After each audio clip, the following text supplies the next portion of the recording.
وَنَطْبَعُ عَلَىٰ قُلُوبِهِمْ، اور آگے فرمایا اور ان کے دلوں پر مہر لگا دیں۔ اب اس کا یہ مطلب نہیں ہوتا کہ اللہ اور اللہ کے رسول کی تعلیمات میں کمی ہے، معاذ اللہ، استغفر اللہ، یا حضور صلی اللہ علیہ وآلہ وسلم کی تبلیغ میں کوئی کمی ہے، یا قرآن کی اثر انگیزی میں کوئی کمی ہے، یا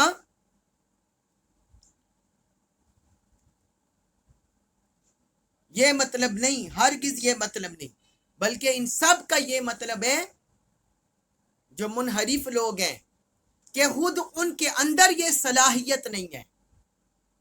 اہل کفر کے اندر، اہل طاغوت کے اندر، سرکش قوتوں کے اندر،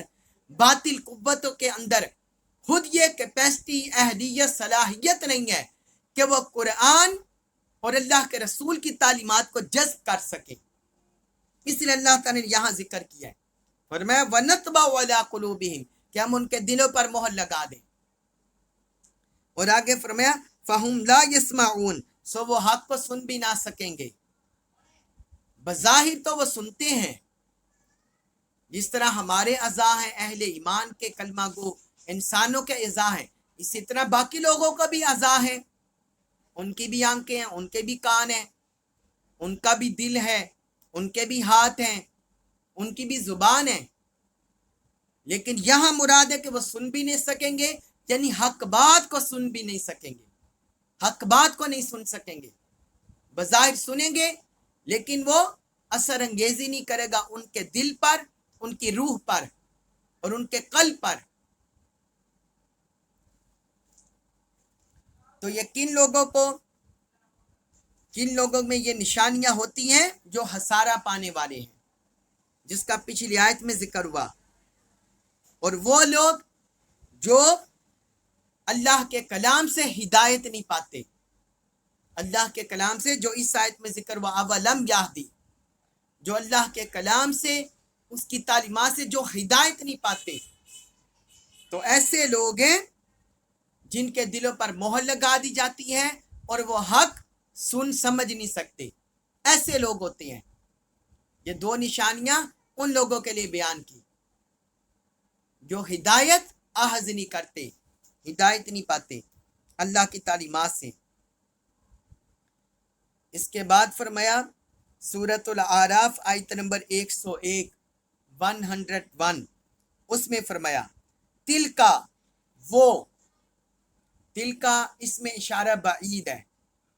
اس میں اشارہ بعید، کسی دور کی چیز کی طرف اشارہ کرنا، اس کے لیے آتا ہے تل کا۔ فرمایا تل کا القرا، وہ بستیاں، تل کا القرا، فرمایا وہ بستیاں، نقصو، ہم سنا رہے ہیں، بیان کر رہے ہیں، علیکا، علا اوپر کا آپ کے، علیکا آپ پر، من سے، انبائیہا، انبائی خبریں ہیا ہاں ان کی، تلک القرى نقص علیک من انبائیہا، فرمایا یہ وہ بستیاں ہیں جن کی خبریں ہم آپ کو سنا رہے ہیں، وَلَقَدْ، اور بے شک، جاءت، آئے، ہم ان کے پاس، رسولہم، رسول ہم ان کے، بالبیناتی، بل سے البیناتی، روشن نشانیاں، بالبیناتی، روشن نشانیوں کے ساتھ، وَلَقَدْ جَاءَتْهُمْ رُسُلُهُمْ بِالْبَيِّنَاتِ، اور بے شک ان کے پاس ان کے رسول روشن نشانیاں لے کر آئے، فما، پس نہ، کانو، وہ تھے، لیؤمنو، یہ کہ ایمان لاتے، تو وہ اس قابل نہ ہوئے کہ ایمان لے آتے، بیما سبب اس کے، کذبو، جو انہوں نے جھٹلایا، من قبلو، پہلے، فرمایا تو وہ پھر بھی اس قابل نہ ہوئے کہ اس پر ایمان لے آتے جسے وہ پہلے جھٹلا چکے تھے، کہ اس سے پہلے وہ ان کی تکذیب کر چکے تھے۔ کذالکا، اسی طرح، یتبعو، مہر لگا دیتا ہے، اللہ علی اوپر، قلوب، دلوں کے، الکافرین، کافروں کے، فرمایا اسی طرح یتبع اللہ علی قلوب الکافرین، اللہ کافروں کے دلوں پر مہر لگا دیتا ہے۔ اب اس آیت مبارکہ میں اللہ تعالی نے پھر پچھلی بستیوں کی طرف اشارہ کیا ہے۔ کلام پاک میں اللہ تعالی کہیں قرآن مجید میں مفصل تذکرہ فرماتا ہے اور کہیں اختصار سے ذکر کرتا ہے۔ گزشتہ آیات میں ہم پڑھ رہے ہیں کہ اللہ تعالی نے تفصیل سے مراد ہے اس تفصیل کے ساتھ بیان کیا ہے جو انسانوں کی موعظت کے لیے، انسانوں کی نصیحت کے لیے جو باتیں ضروری ہیں، اللہ تعالی نے ان باتوں کا گزشتہ اقوام کے تذکروں میں ذکر کیا ہے۔ اب اس آیت میں پھر اللہ تعالی نے ان بستیوں کی طرف اشارہ کیا ہے، کیونکہ کلام پاک قرآن جس خطہ میں، جس علاقہ میں نازل ہوا، یہ بستیاں اس کے ارد گرد رہنے والی تھی، اس بستیوں کے رہنے والے اس کے ارد گرد تھے۔ اس لیے اللہ تعالی نے اہل عرب اور اس کے گرد و نواح،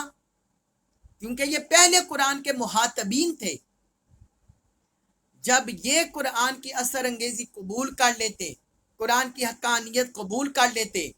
اللہ کے رسول کو تسلیم کر لیتے، تو پھر باقی اقوام کو راغب کرنا، باقی اقوام کا مسلمان ہونا آسان ہو جاتا۔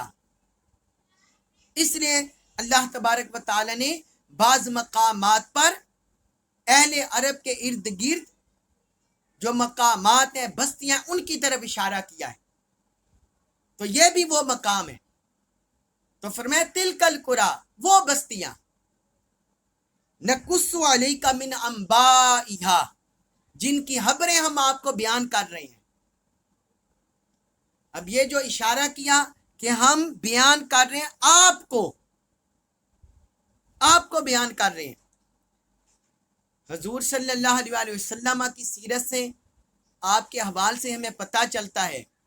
کہ آپ صلی اللہ علیہ وسلم اپنی ولادت مبارکہ سے لے کر بچپن، لڑکپن اور مبعوث کی عمر تک،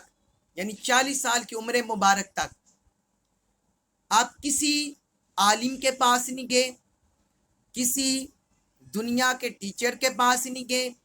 کسی معلم کے پاس نہیں گئے، کہیں سے بھی علم حاصل کرنے نہیں گئے۔ تو اس سے ثابت ہوا جو حضور صلی اللہ علیہ وسلم نے پچھلی اقوام کے واقعات بیان کر دیے، جبکہ آپ بظاہر کسی معلم، کسی ٹیچر کے پاس نہیں گئے، کسی عالم کے پاس نہیں گئے، کسی تاریخ دان مؤرخ کے پاس نہیں گئے، اور ان کے پاس جائے بغیر جو آپ نے گزشتہ اقوام اور گزشتہ اقوام میں آئے پیغمبروں کے حالات بیان کر دیے، تو یہی اس بات کی دلیل تھا اس دور میں بھی اور آج کے دور میں بھی، کہ حضور صلی اللہ علیہ وسلم کو اللہ تعالی نے وحی کے لیے چنا اور آپ سچے سچے رسول بن کر دنیا میں تشریف لائے۔ یہی اہل کفر کے سامنے قرآن کی حقانیت اور حضور صلی اللہ علیہ وسلم کی نبوت اور رسالت کی حقانیت پر پختہ دلیل ہے، پختہ دلیل ہے، اور ایسی دلیل جس کا کوئی جواب ہی نہیں ہے، لاجواب ہے، کیونکہ یہ قرآن کی شکل میں ہمارے سامنے ہے، اور قرآن کا معجزہ قیامت تک کے لیے حضور کا سب سے بڑا معجزہ ہے، آقا کی نبوت و رسالت پر اور اسلام کی دین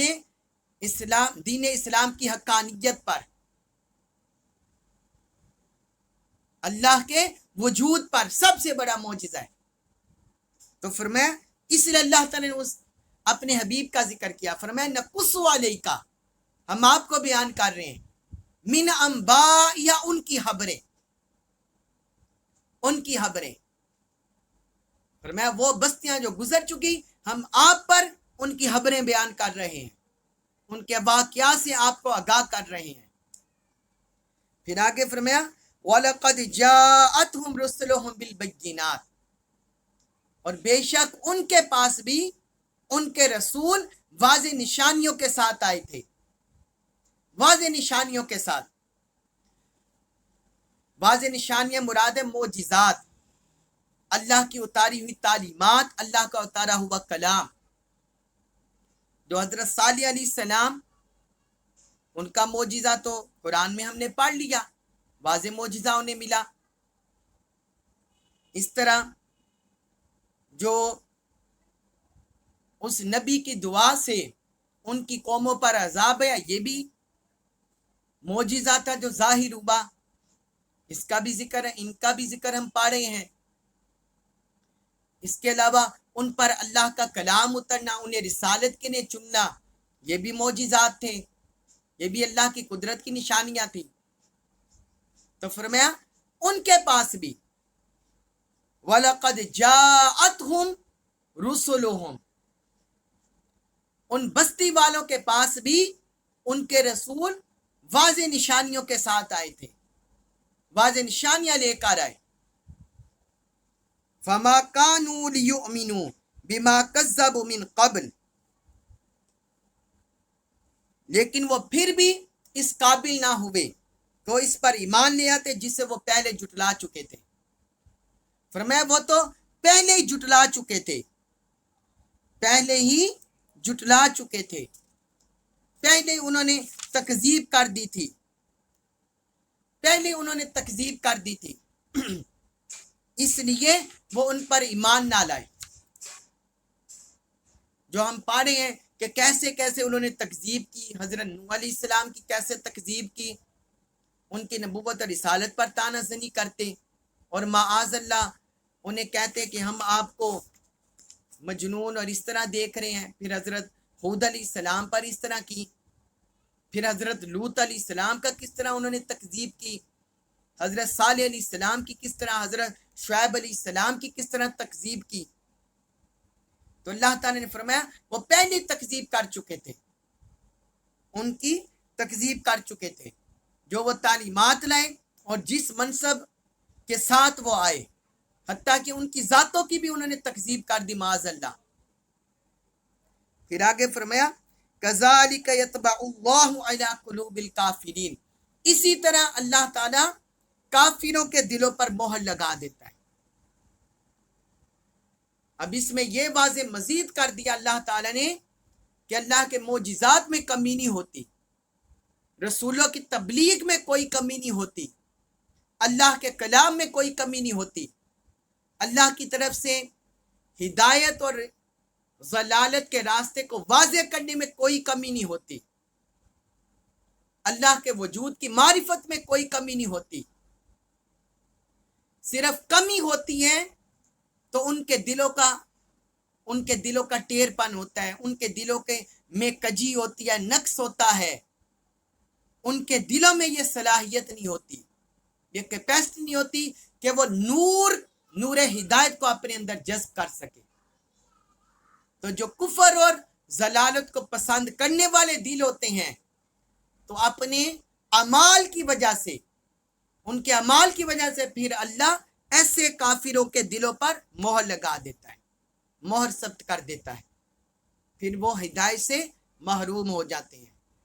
ایسے دل ہدایت سے محروم ہو جاتے ہیں۔ اللہ تبارک و تعالی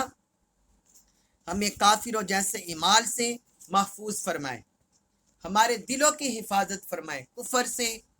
ضلالت سے، گمراہی سے اللہ تعالی ہمارے دلوں کی حفاظت فرمائے، ہماری آنکھوں کی، ہمارے کانوں کی، ہماری زبان کی، ہمارے ہاتھوں کی حفاظت فرمائے، اور اللہ تعالی ہمیں قرآن مجید کا کامل نور عطا فرمائے، فہم عطا فرمائے، ہمیں اس پر عمل پیرا ہونے کی توفیق عطا فرمائے۔